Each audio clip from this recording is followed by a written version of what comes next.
Hi, I'm Chine and welcome to my YouTube channel. Today we are going to be talking about the newest perfumes in my collection. I don't know, I have been feeling a little bit uninspired by a lot of the latest launches. So I have found myself exploring older perfumes. So let's get into some of the things that I have bought or received recently in PR. As always, don't blind buy, always sample, and you can use Chine 10 to save on samples on Scentsplit.com. This is Golden Muse by Harlem Perfume Co. This is a newer fragrance. It actually launches at Sephora on Monday. If you didn't know, Harlem Perfume Co. is a Black woman-owned business, and their core collection is inspired by a lot of Black American artists. To celebrate their launch in Sephora, they released 2 new fragrances, and Golden Muse is one of them. This is supposed to be a salty, sun-kissed, solar musk, creamy solar floral kind of vibe, and it delivers on that. Personally, I struggle with a lot of the solar fragrances, especially solar florals, but this is one of them that I honestly don't mind. The opening of this fragrance, you get the juicy tangerine nectar, and then it transitions into the creamy frangipani and orange blossom. When I think of this fragrance, I think of a lady that is lounging in her cabana by the beach. She is bronzed up and covered up in body oil, and she is eating a bowl of tangerines. Finishes eating a bowl of tangerines, her hands are still sticky from the nectar, and then she walks down the beach and takes a dip in the ocean. When she comes out of the ocean, she's glistening, she's glowing, she just has that aura. It's giving like tropical sun-kissed goddess. The vibe of this perfume is indeed the color of the bottle. It definitely has a coconut note, but I believe it's coconut milk and not like actual coconut. And if you're someone that struggles with solar fragrances, that is very key. I don't typically like coconut in perfume. It always gives me very sunscreeny vibes, but I feel like coconut milk is able to add that creaminess without taking it all the way into like sun product kind. The salty tangerine vibe is my favorite part of Golden Muse by Harlem Perfume Co. Neroli Orange by Matiere. I feel like the DNA of Oriana Love Don't Be Shy has bastardized orange blossom fragrances. I feel like most people, when they think about orange blossom, that is the scent profile that they think about. And it is a disservice to the notes of orange blossom and neroli. Personally, those are also notes that I struggle with because whenever I smell them, it doesn't take too long for my brain to make that connection to the heaviness in Oriana and Love Don't Be Shy. So I have been on the hunt for a neroli orange blossom fragrance that just feels like me, something that I would actually want to wear. And that is how I discovered Neroli Orange by Matiere. Matiere is one of my favorite houses in terms of longevity. Their fragrances are usually strong performers and long lasting. Now, Neroli Orange is almost like an exception to that rule, and I think it's because of the nature of the fragrance. It's a very citrus kind of fragrance, but don't get it twisted, it does last a decent amount of time. This one has notes of neroli, bergamot, ylang, orange blossom, and musk. When I think of this fragrance, I think about checking into a very luxurious tropical villa. Like you're in the lobby area of that villa waiting to check into your room. Refreshing vibe, and it truly smells tranquil, luxurious, and expensive. This is an expensive smelling citrus, but not in a very flamboyant, very like obnoxious way. This is a very rich, expensive smelling citrus in a very, I'm gonna let my money do the talking kind of way. And I forgot to mention, you see that lobby that you're checking into? There's like obviously sun rays peeking through like, I don't know, the roof, or like there's like a hole in the wall or something, but you are waiting in the lobby and you can feel the sun on your skin. You can feel the sun on your skin and you're itching to check in, go to your room, switch into like your white linen set and hit the cabanas. That is how Neroli Orange makes me feel. I just love how this fragrance smells. And I was shocked because I'm typically not a fan of the Nerolis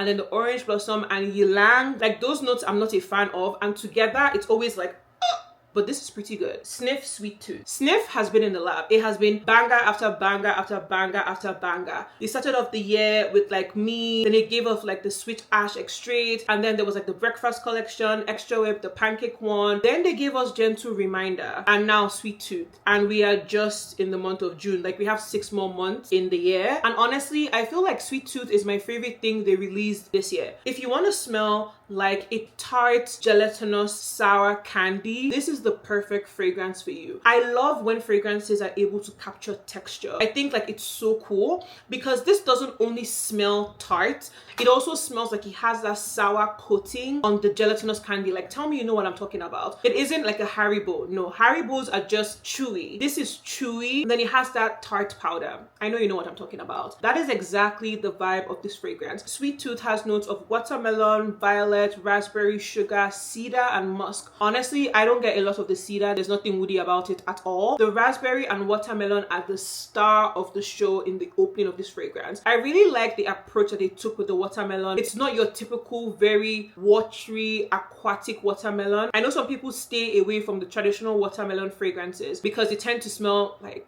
pure. This does not have that. There is no reason for you to be nervous about that. This does not have that. I definitely get the sugar because in the opening you get that sugar with the fruit, and I guess the violet is that tart powdery thing that is on the Sour Patch Kids. Snif knocked it out of the park with this fragrance, and if you decide to purchase any of the Snif fragrances, you can use Chinea 10 to save on your purchase. This is El Splendor by Byredo. Byredo is a Brazilian fragrance house. I saw them at Scent Explore. They had a beautiful alive booth. They have this very rich green that is one of their colors, so the boot just catches your attention. But there was so much to see, smell, and do at Scent Explore, I never made it over. And so I was in New York like 3 weeks ago, and I was in Soho walking about, and I was like, wait, is that a Byredo store? So I went in there. The lady was super nice, super patient, because I'm not familiar with the brand, so she really walked me through everything and, you know, helped me make my decision. I was in a hurry, so I just grabbed this. It comes with a gift set, so it comes with a soap and like a body lotion, and this was I think $78. Their fragrances are pretty well priced. The full size bottle I think is 150 for like 100 ml. If you're someone that enjoys fruity florals, fruity fragrances, tropical fragrances, I think Byredo is a house that you really need to take your time and explore. The fragrances just smell fun and alive, but not in a juvenile way. Esplendor is a fresh, fruity floral, amber, vanilla, and I know those are a bit contradictory, but just let me get into it. This has notes of lily, freesia, peony, benzoin, rose, lily of the valley, amber, vanilla, and cashmere. Now you can see why I said that. Now imagine a fragrance like Kiali Silk Santal. That is almost like a fruity floral vanilla, right? But then you add the warmth of amber and benzoin to that fragrance. That is what you get with this. This is such an inoffensive vanilla fragrance, but it has that depth to the fragrance. Peony is truly one of my favorite floral notes. The addition of peony to this fragrance just takes it to the next level. It's able to add that freshness to an already rich, ambery vanilla fragrance. Byredo is a Brazilian apothecary style brand, so they are not new to the art of making fragrances. They are just launching in the US, like in a physical store for the first time. But these fragrances smell really good. I will say that if you're someone that loves to smell super unique and super complex, maybe this house is not the house for you. But they definitely have very thoughtful and very well curated, mass appealing scents. These are fragrances that I think most people will love, most people will enjoy, and you'll be able to get compliments out of them. It doesn't smell gourmand. It is such a beautiful, girly vanilla. Such a pretty girl vanilla. That's the word. This is a pretty girl vanilla. That's the perfect way to describe this fragrance. This is Raving Rose by Dries van Noten. I don't know if you know this, but at Bergdorf, you can buy individual travel sizes of the Dries van Noten fragrances for $40 each. A lot of people don't know this because on the Dries van Noten website, you can only buy them in a set of 3 for $120. But at Bergdorf, you can buy individual bottles. And $40 is a great price, considering that the full-size bottle of these fragrances is like $350.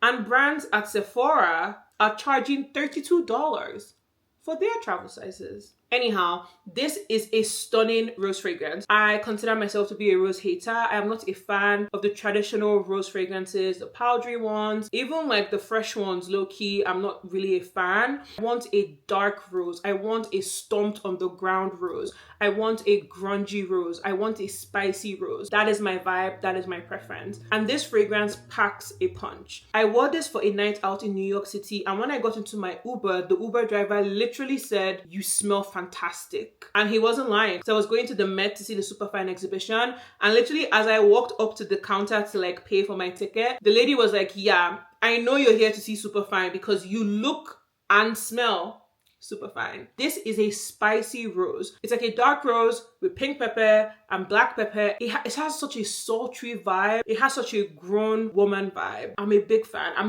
I love this fragrance. I know Dries van Noten fragrances are very difficult to get your hands on, especially if you don't have a counter near you. But they now have a discovery set. And before, the discovery set used to be dabbers. They are now sprays. So I encourage you to get a discovery set, explore it, because they have some really fantastic fragrances. The Dries van Noten fragrances are not exactly beast mode. They don't necessarily fill up a a room. But this one, for the first 2 hours, everybody will be able to smell you. And then it settles and lasts like maybe 5 hours on your skin, but a lot longer on your clothes, because my sweater that I wore that night still smells like this. It's a Femme Fatale rose fragrance. But I would love to know, have you tried anything from Dries and Noten, and what are some of your favorites? This is Slow Dance by Byredo. I got to try this fragrance last year in November. Before then, Byredo fragrances never really appealed to me. They smell nice, but to me, longevity is super important, and the longevity on Ball the Freak is atrocious. You know, it just put me off from the brand. Went to play around in the Byredo store and I got to smell Slow Dance, and I was like, wow, people do not talk about this one. If you're someone that enjoys a sultry, balsamic, woody fragrance, I think you are really going to enjoy Slow Dance. Why doesn't anybody talk about this? I don't know. The opening of this fragrance is very interesting. So looking at the notes, this has opoponax, cognac, labdanum, violet, geranium, vanilla, patchouli, and incense.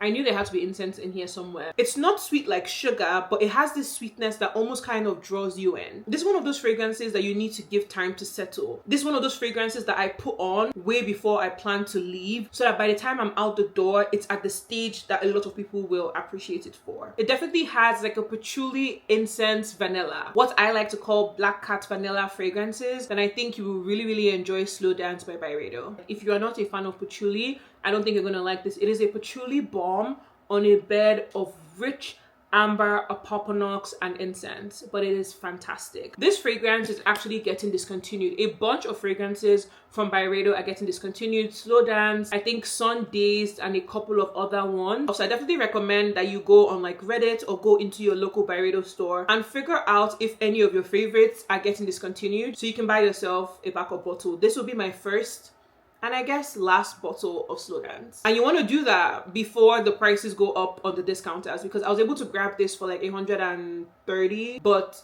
by the time everybody finds out it's getting discontinued, that will not be the case. Another fragrance that I recently received in PR is Nette Lemon Puff. I feel like this is a citrus gourmand for people that are not really gourmand lovers. Now, does it smell like a gourmand? Does it have the citrus vibe? Absolutely. But it's not like a cake in your face kind of gourmand. It's a lot more subdued. It's like cool girl gourmand. In the opening of this fragrance, I definitely get the lemon. It's very zesty, but it's able to do that without smelling like toilet cleaner. I can't stand a bathroom product lemon gourmand, like please. Then it transitions into almost something like a creamy custard, almost like a glaze. That is the vibe. I feel like when people think about lemon gourmands, they think about either very cakey or like lemon candy, something like Devotion, or something very cakey and fluffy. This isn't that. I honestly really enjoy this. I like it in the opening and I really enjoy it in the dry down. If you're someone that is tired of like the super candied lemon gourmands, or you're tired of the very cakey lemon gourmands, very bready, this is definitely a soft spot in between, because it has that creaminess and lemonness, but it's almost like a custard or glaze and not like a pastry. When I think of this perfume, I imagine being with my friends,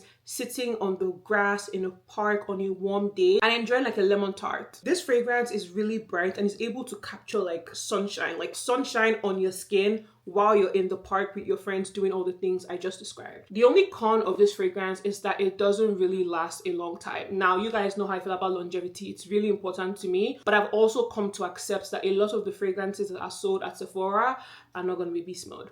So if longevity is super important to you, maybe skip out on this one. But does it smell good for like the 3 hours that you can smell it? Absolutely. So yeah, that is a wrap on all the new fragrances in my collection. I hope you enjoyed this video. If you did, I really appreciate it if you like and subscribe so you don't miss my next video. See you next time. Bye. It definitely has like a patchouli, incense, vanilla.